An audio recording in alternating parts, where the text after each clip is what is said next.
Loves Gaming, and welcome to my channel. If you're new here, I'm a total gamer who loves anime and manga, Vocaloid and Utao, Undertale, Deltarune, Pokemon, and The Legend of Zelda, and much, much more.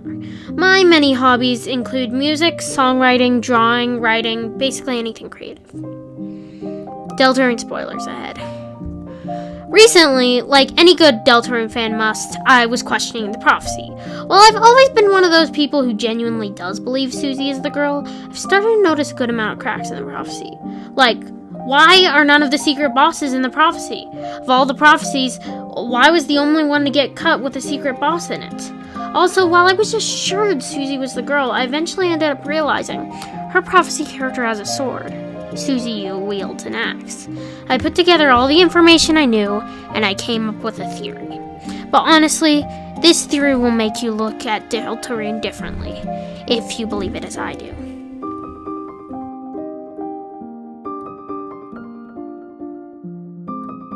Deltarune blasphemy ahead, but it makes sense. It's a very popular theory in the Deltarune community that Susie isn't the girl.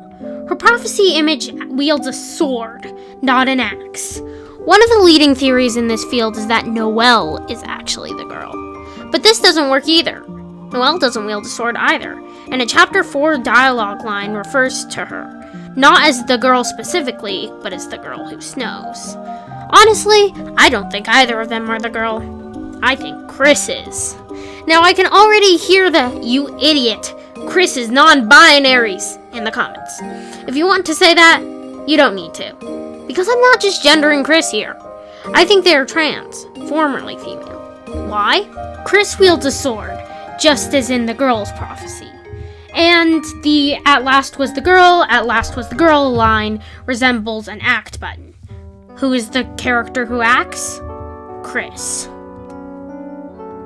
And to top it off, during the Hammer of Justice fight, Gerson claims that Susie has the Pen of Hope, to which she responds, "Nah, Chris has the pen." Why not? Why Chris? Why not Ralsei? Or Noelle? Or freaking Birdly for that case? She specifies Chris because they were supposed to have hope crossed on their heart, not her. The vessel from Chapter 1 was supposed to be the cage, and Chris wasn't supposed to be trans. Now, two roles are being fulfilled in the prophecy incorrectly. Which brings me to the next part of the theory.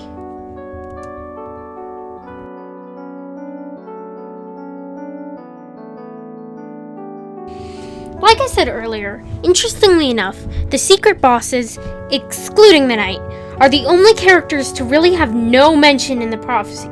Sure, King doesn't have one, but that's just because he's mid. I think it's because of the shadow crystals.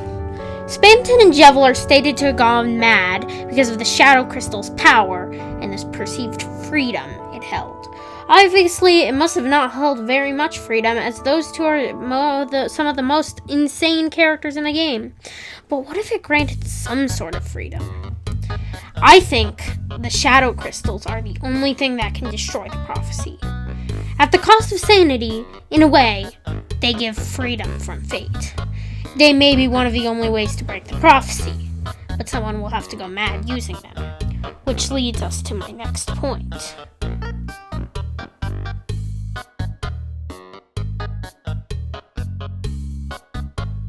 So what do I think is the end of the prophecy? Well, everything I've just stated leads up to it. I think the shadow crystals are the only thing that will allow us to change fate. And the prophecy isn't being filled absolutely right. So what could be the end? I think the final prophecy is, to save the world, the cage must break. It makes sense any way you take it. If the vessel is the cage, then it could mean relinquishing our control on the world of Deltarune. If Chris is now the vessel and not the girl, it could mean their death, or it could prophesize their eventual insanity at a cost of using the shadow crystals. Anyway, that's my belief about the end of Deltarune. You guys tell me what you think in the comments, and if I've convinced you. Alright, that's the end of the video today. Thank you for watching!